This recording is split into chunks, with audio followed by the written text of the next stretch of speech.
فقد قال الله تبارك وتعالى في القرآن المجيد: أعوذ بالله من الشيطان الرجيم، بسم الله الرحمن الرحيم، ذلك الكتاب لا ريب فيه هدى للمتقين.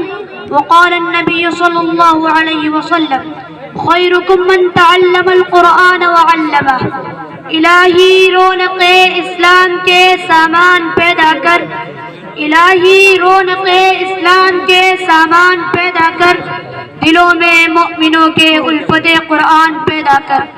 صدر محترم، اسٹیج پر رونق افروز بزرگان دین اور حاضرین جلسہ، آج کی اس محفل میں اور آج کے اس مبارک اجلاس میں میرا موضوع سخن دنیا کی سب سے پاکیزہ اور مقدس کتاب قرآن پاک ہے. ہمیں چڑھتے ہوئے سورج کی طرح یقین ہے کہ اس کا ایک ایک حرف سچا اور صادق ہے.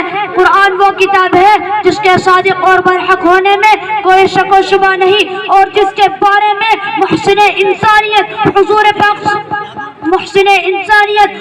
پاک صلی اللہ علیہ وسلم نے ارشاد فرمایا کہ تم میں سب سے بہتر وہ شخص ہے جو قرآن کو سیکھے اور سکھائے.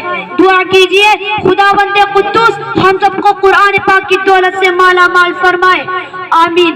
نوجوان دوستو، قرآن پاک رب ذوالجلال کی طرف سے عطا کرتا وہ حسین تحفہ ہے کہ جس نے 23 برس کی قلیل مدت میں پورے عالم میں وہ انقلاب برپا کر دیے کہ بڑے سے بڑے فصحاء، بلغاء، ادباء اور شعراء حیران و شکر رہ گئے، جس کی آیتوں کو سن کر پتھر دل موم ہو گئے.